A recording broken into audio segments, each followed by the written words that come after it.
여러분, 예수님께서는 마태복음 13장에서 하나님의 나라를 겨자씨 한 알로 비유를 하셨습니다.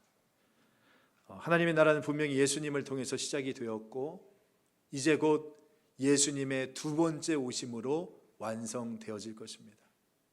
그리고 우리 각자의 삶 속에서도 하나님의 나라는 확장되어지고 있습니다. 그런데 우리가 이 와중에서도 잊지 말아야 될 것이 무엇이냐면, 여러분 이거 꼭 기억하셔야 됩니다. 하나님의 나라는 확장되어지지만 단번에 이루어지는 나라는 아니라는 거예요. 단번에 이루어지는 나라는 아니다. 지난주일 설교 후에 한 남자 집사님으로부터 문자를 받았습니다. 목사님, 제가 회사에서 지금 딱 헤브론에 머물러 있습니다. 제가 원했던 것은 기브온이었는데, 그렇기 위해 기도했는데 목사님, 하나님은 저를 헤브론까지만 갖다 놓으셨네요.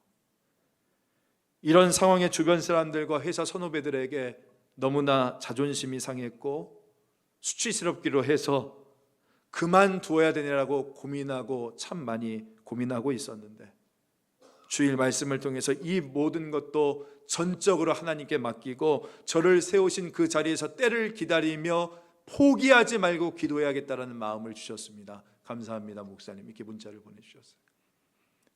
또 한 여집사님께서는 목사님, 이번 수능에서 저희 아이가 기대했던 것보다 성적이 너무 안 나와서 생각했던 학교보다 하향 지원해야 되는 현실이 너무나 괴롭고 견디기 힘들었었는데, 하나님께서 반드시 우리 아이를 가장 좋은 길로, 가장 완전한 길로 인도하실 것이라는 믿음의 확신을 가지게 되었고, 그로 인해 마음의 무거운 짐들을 많이 내려놓을 수 있게 되었습니다라고 카톡도 보내주셨습니다. 혹시 이 중에 한 번이라도 농사를 지어보신 분들이라면 아마 좀 잘 아실 겁니다. 짐승이나 사람의 배설물이 가장 좋은 거름이라는 것을요. 저도 염창동에 이사 오기 전에 살았던 동네 앞에 산책 코스에 작은 공원이 하나가 있었어요. 그런데 한 번은 그냥 코를 막 찌르는 썩은 악취가 막 진동하는 겁니다. 그래서 왜 그러지 하고 보니까 이 잔디밭을 다 갈아엎어 놓고 거기에 이 거름을 쫙 다 뿌려 놓은 거예요. 그래서 그 다음부터는 거기 다시는 안 갔다는 거 아닙니까? 냄새가 더 지독해가지고. 그런데 까맣게 있고 몇 개월이 지나서일까요? 그 앞을 지나가는데 너무 아름다운 꽃밭으로 변해져 있는 거예요. 아, 거름을 저걸 위해 뿌렸구나, 뿌려졌구나, 이것을 깨닫게 되었습니다. 여러분, 우리 인생도 마찬가지 아닙니까? 우리 인생 속에는 때로는 거름처럼 나를 힘들게 하고 고통스럽게 하는 인생의 경험들이 있죠.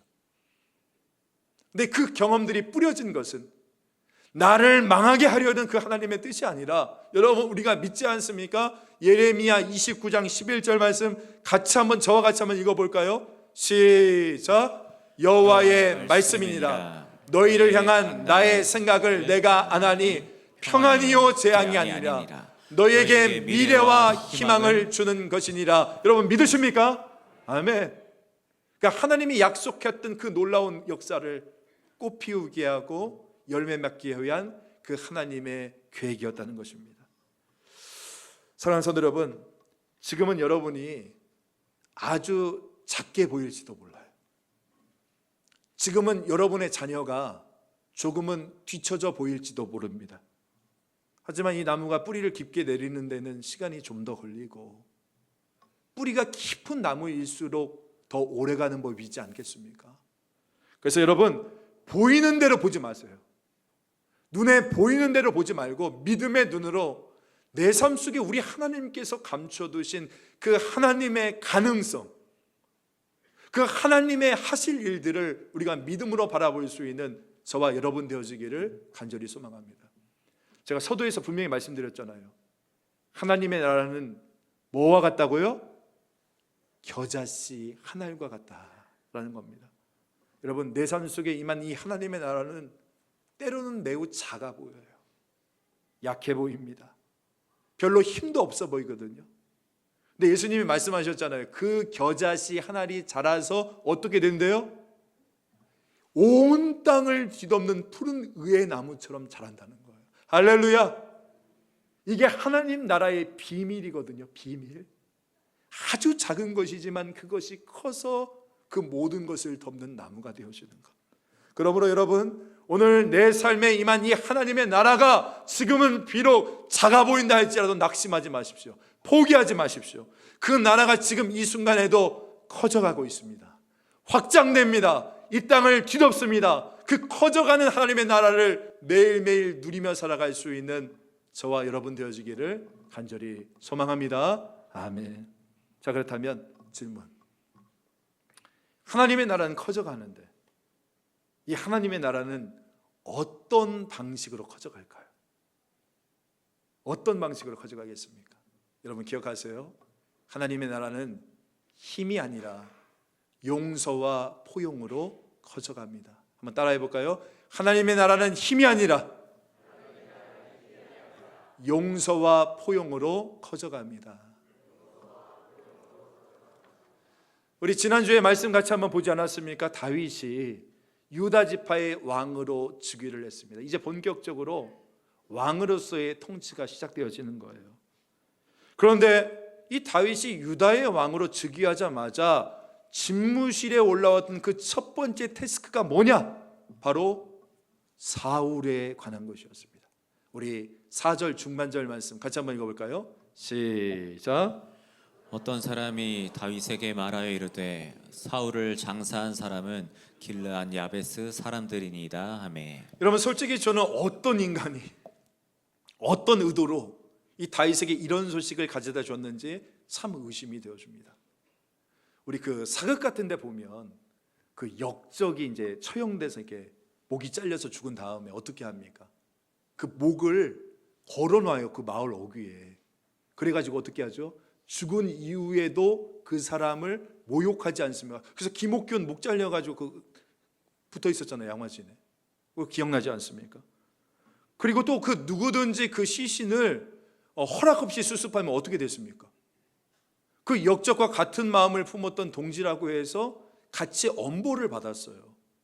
그렇기 때문에 누구도 그 역적의 시신은 함부로 수습할 수가 없었거든요. 여러분 이런 맥락에서 한번 말씀을 봅시다. 한번 생각해 보세요. 지금 왕이 된 다윗에게 있어서 사울은 어떤 존재입니까? 원수 같은 존재 아닙니까? 근데 그런 원수 같은 사울을 길르앗 야베스 사람들이 정성스럽게 그 시신을 수습해서 장례를 치러줬다는 거예요.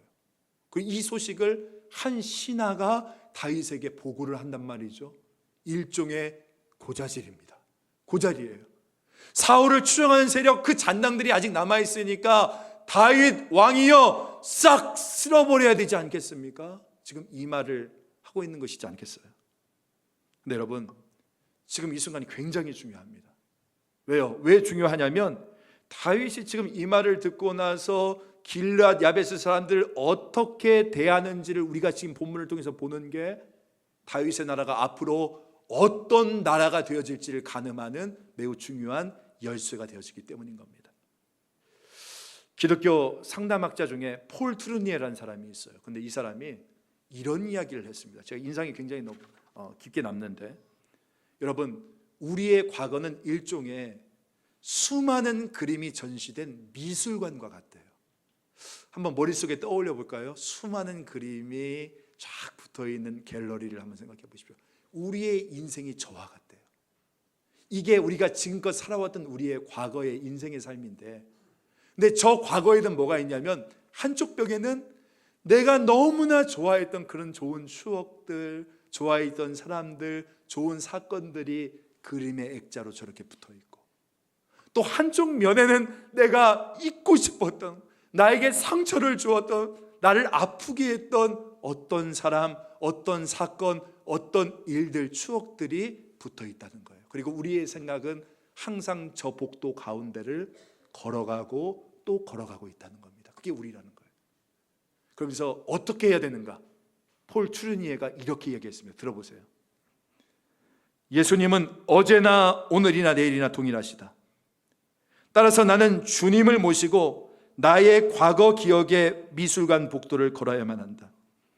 그래서 주님의 보혈의 능력을 의지해서 내가 도저히 잊을 수 없는, 그러나 반드시 있어야만 하는 그 과거의 나쁜 상처의 그림들을 떼어달라고 주님께 간구해야 된다. 이게 무슨 말인 줄 아세요? 내 힘으로는 도저히 할 수가 없는데 예수의 십자가의 보혈의 능력을 의지해서 지금 내 기억 속에 남아있는 내 과거의 나쁜 트라우마의 모든 그 그림들을 예수님께서 떼어달라고 우리가 주님께 간구하고 기도해야 된다라고 이야기를 하고 있는 것입니다. 여러분, 사실 다윗에게 사울에게 받은 상처가 얼마나 많아요. 다윗이 한참 예민했던 시절, 20대 젊은 시절에 거의 13년 이상 이 광야에서 죽을 고생하지 않았습니까? 억울하게 얼마나 많은 욕과 비판과 굶주림과 배신을 얼마나 많이 당했어요. 그래서 지금 다윗의 과거 기억의 미술관에는 온갖 부정적인 광야의 이 그림들이 걸렸을 건데, 그 그림들의 그 원인 제공을 누가 했습니까? 대부분 누가 했어요? 사울이 했잖아요. 사울 때문에 이 다윗이 그렇게 고생했던 거 아닙니까? 그러니까 이 다윗 안에 이 사울에 대한 분노와 증오, 그 과거의 트라우마가 얼마나 많이 있었겠냐고요. 근데 그 사울 편에 서서 저 길앗 야베스 사람들이 사울의 시신을 잘 수습해서 장사를 치러줬다. 이게 무슨 말입니까? 이 길앗 야베스 사람들은 내 편이 아니라 누구 편이라는 거예요? 사울 편이다. 사울 편이라는 거 아니겠어요? 자, 그렇다면 여러분 좀 졸려 하시니까 제가 질문 한번 해볼게요. 여러분, 여러분이 다윗이라면 이 길앗 야베스 사람들 어떻게 처리하겠습니까? 여러분 왕이 됐어요. 자, 내 편이 아니라 이렇게 생각해 볼까요? 회사에서 내 라인이 아니라 다른 라인이에요. 나를 힘들게 하고 어렵게 했다. 내 라이벌 라인, 내 쪽 사람이 아니라 저쪽 사람이란 말이에요.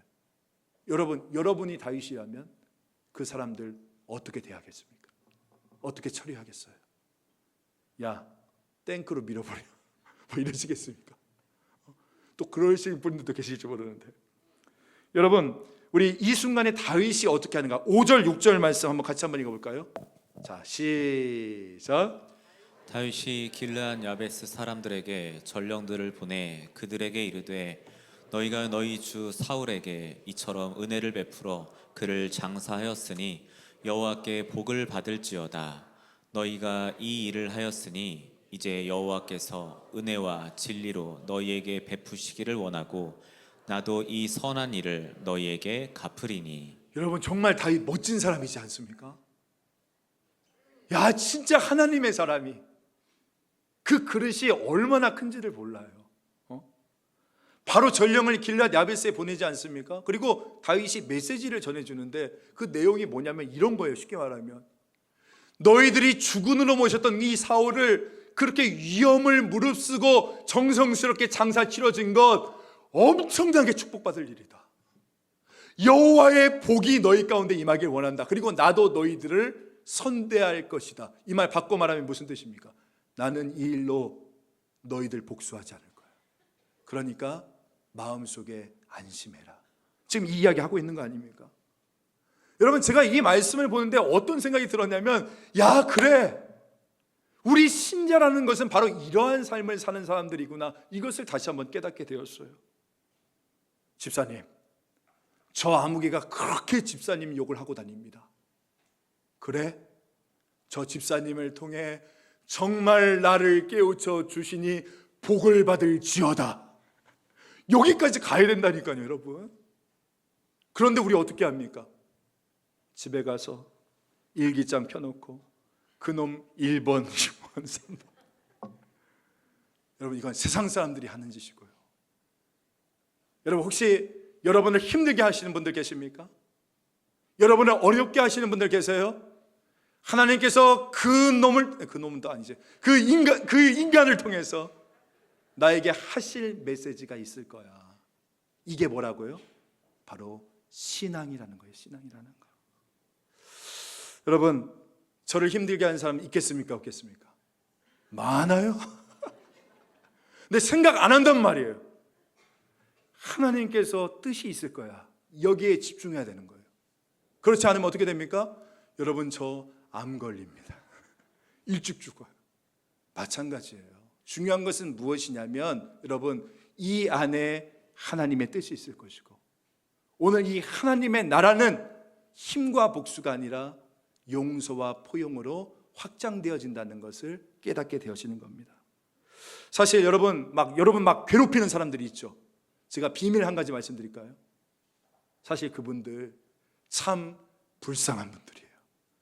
돈도 안 주는데, 그러잖아요. 월급 받고 고용된 사람들처럼 다 사사지 캐고 다니고, 얼마나 그분들도 노력하는지 몰라. 여러분, 그래서 우리가 어떻게 해야 되냐면, 우리 신자들은요, 그런 사람들을 위해서 기도하셔야 됩니다.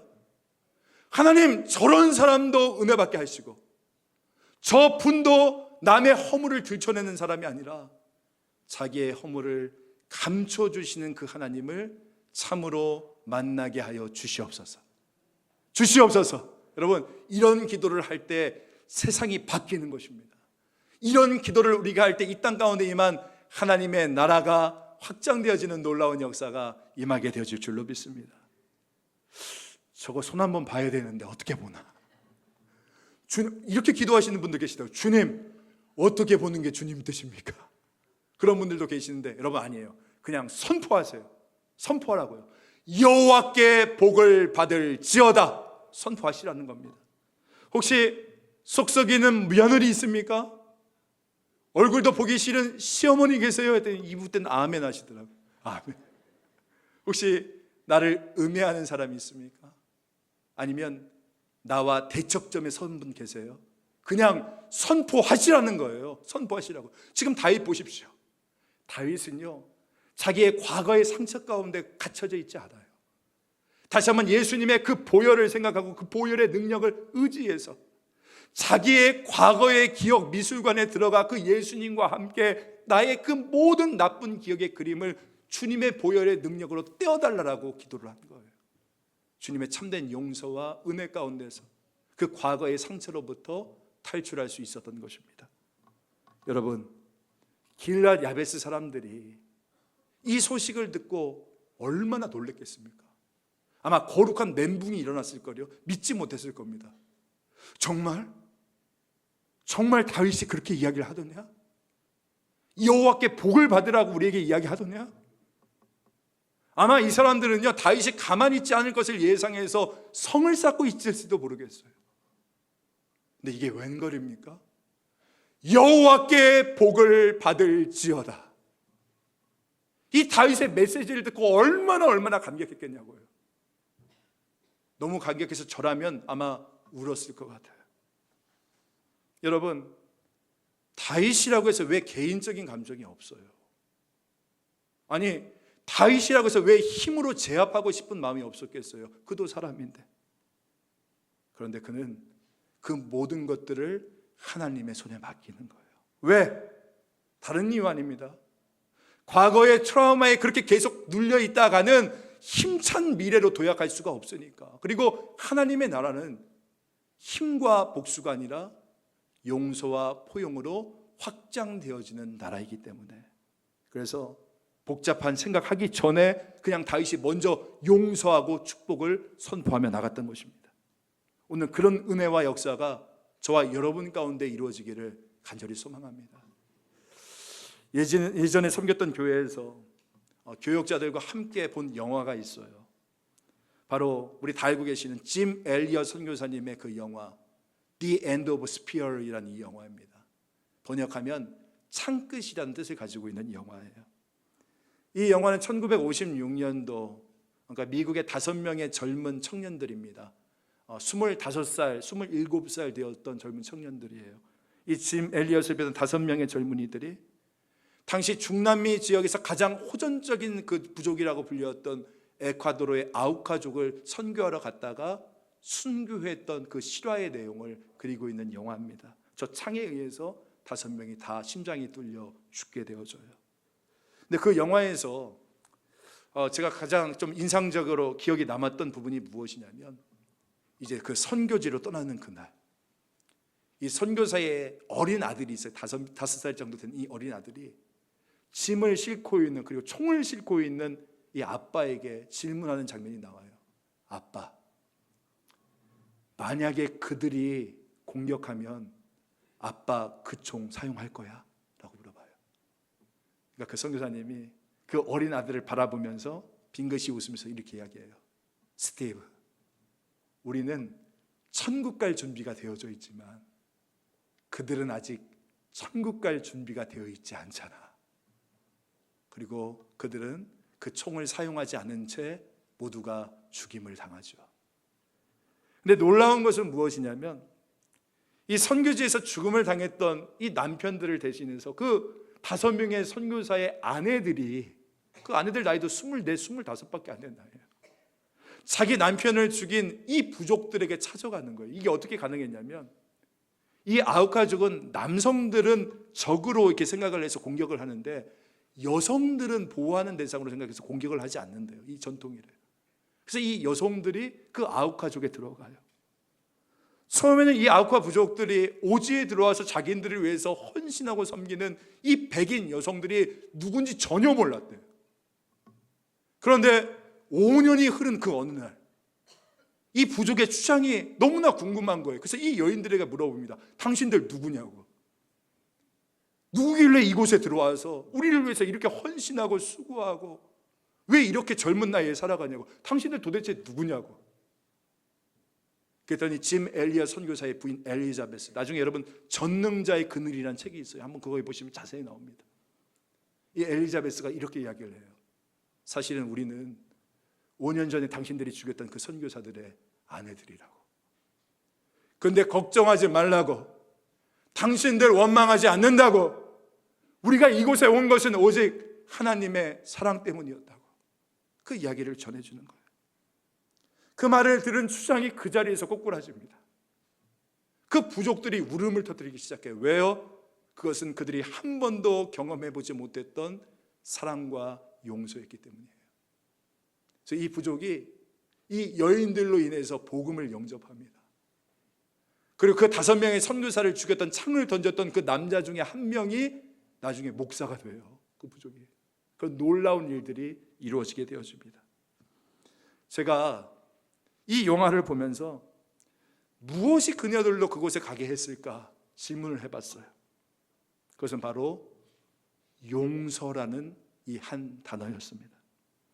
그래요, 여러분, 하나님의 나라는 힘과 복수로 이루어지는 나라가 아니라 사랑과 용서와 포용으로 확장되어지는 나라.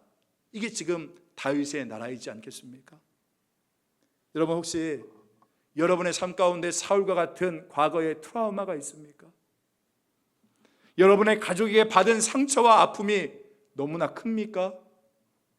믿었던 사람에게 여러분의 소중한 인생이 엉망이 된 아픔을 가지고 계십니까? 그래도 우리는 다윗처럼 용서하고 축복을 선포해야 되는 거예요. 여호와께 복을 받을지어다. 내 힘으로 할 수 없다고요? 내 의지로 안 된다고요?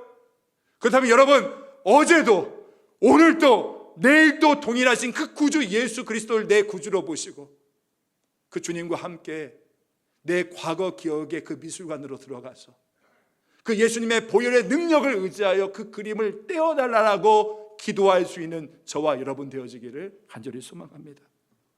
다윗은 알고 있었어요. 뭐를요?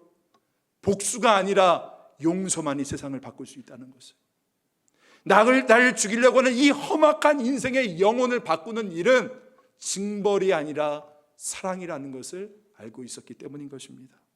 여러분, 이 사랑과 용서만이 이 세상과 이 땅을 바꿉니다. 믿으십니까? 우리 교회를 바꾸는 것도 사랑과 용서예요. 여러분의 가정을 바꾸는 것도 사랑과 용서입니다. 십자군의 파워가 이 하나님의 나라를 확장시키는 것이 아니라, 옛날 그랬잖아요. 십자군의 깃발 들고 이슬람의 그 깃발을 꽂으면 하나님의 나라가 확장된다고 생각했어요. 아니에요. 십자군의 파워가 하나님의 나라를 확장시키는 것이 아니라 십자가의 사랑과 용서가 하나님의 나라를 확장시키는 것입니다. 오늘 이 시간에 성 프란치스코, 아시시의 성 프란치스코의 평화의 기도를 여러분들과 함께 나누고 싶어요. 오 주여, 나로 하여금 당신의 평화의 도구가 되게 하소서.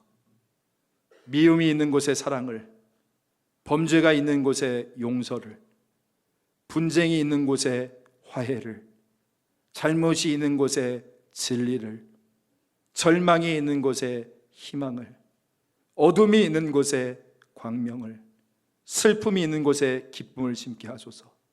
오 하나님이시여, 위로받기보다는 위로하게 하시고, 이해받기보다는 이해하게 하시고, 사랑받기보다는 사랑하게 하소서. 주는 가운데서 받고, 용서하는 가운데서 용서받고, 죽는 가운데서 영생을 얻기 때문입니다. D.L. 무디는 세상 사람 100명 중에 한 명만 성경을 읽고 나머지 99명은 그리스도인을 읽는다라는 말을 했어요. 너무나 중요한 말이에요. 여러분, 세상 사람 중에서 성경 읽는 사람 한 명이에요.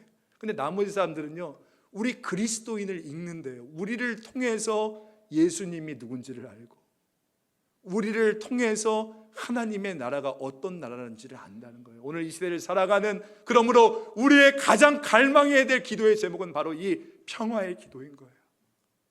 미움과 증오와 시기와 분노로 팔팔 살아있는 이 시대 가운데서 오늘 바라기는 다윗처럼 용서를 선포하고 그 하나님의 축복을 선포하심으로 오늘 이 땅 가운데 임한 그 하나님의 나라를 확장시켜 나아갈 수 있는 오늘 저와 여러분 되어지기를 주 예수님의 이름으로 간절히 소망합니다.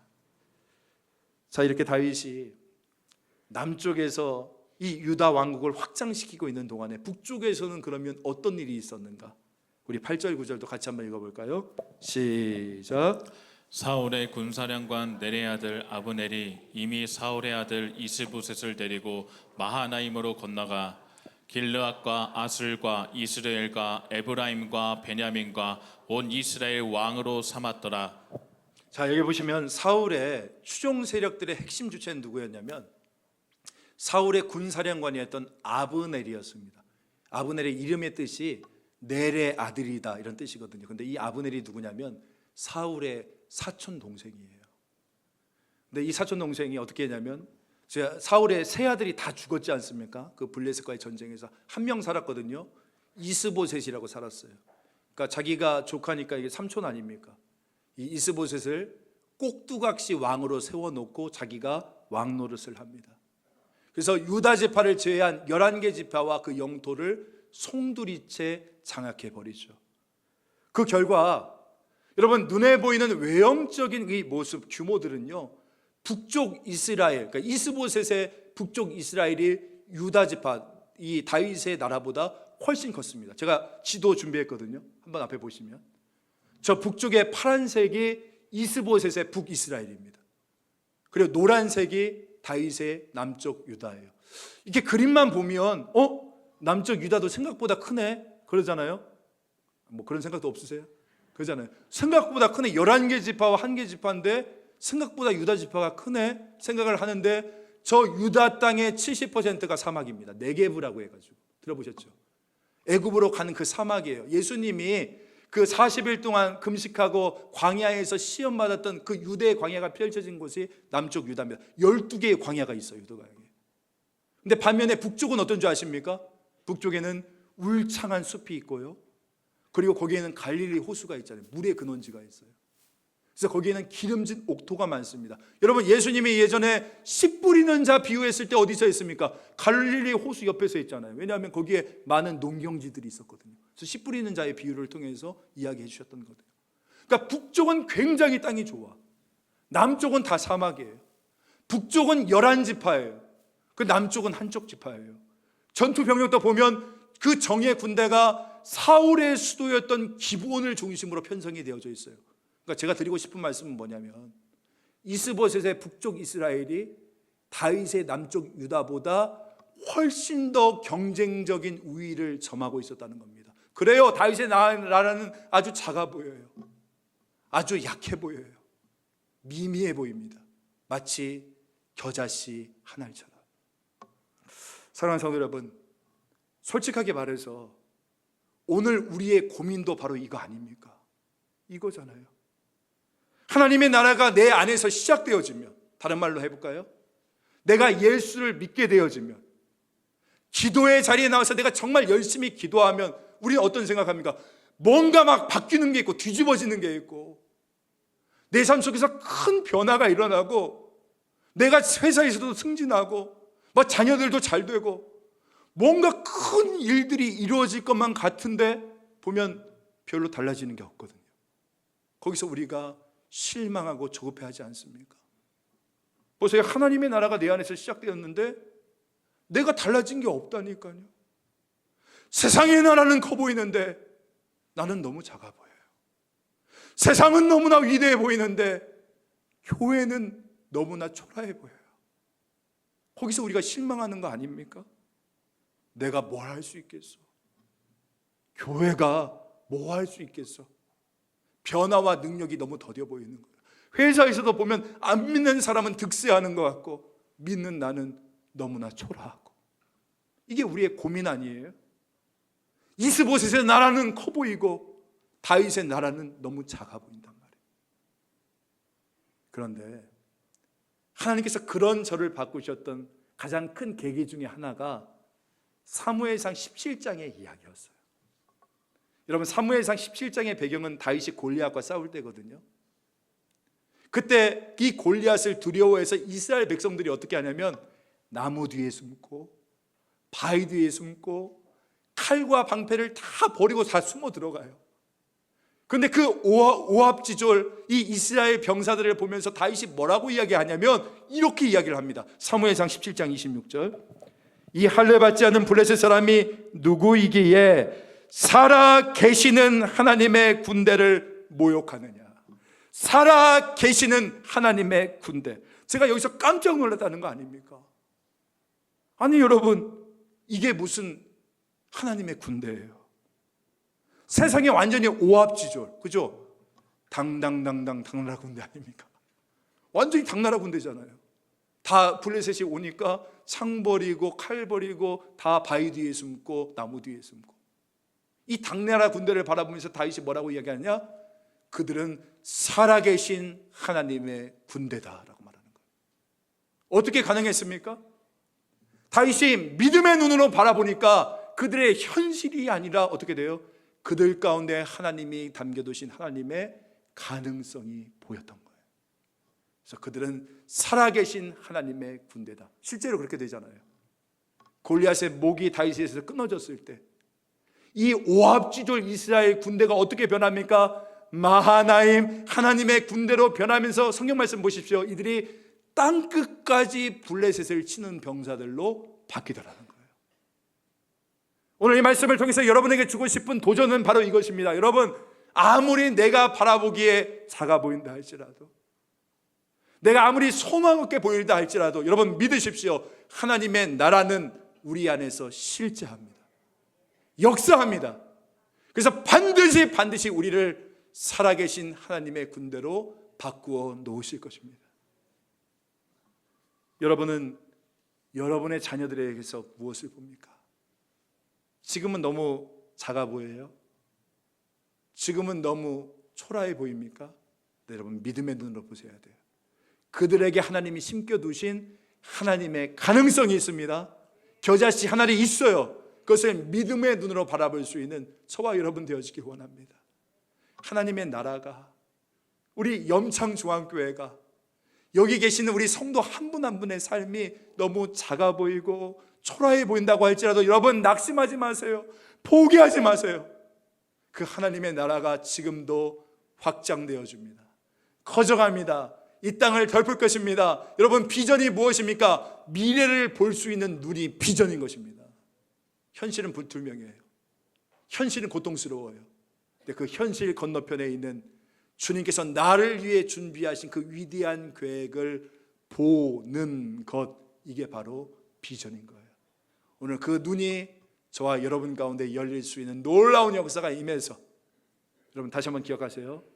하나님의 나라가 이미 내 안에 시작되었습니다. 커져갑니다. 확장되어집니다. 무엇으로? 용서와 사랑으로 커져가고 있단 말이에요. 그 하나님의 가능성을 바라볼 수 있는 저와 여러분, 우리는 기필코 승리하게 되어질 것입니다. 그 승리를 노래할 수 있는 하나님의 나라를 바라보는 저와 여러분 되어지기를 주 예수님의 이름으로 간절히 축원합니다. 아멘.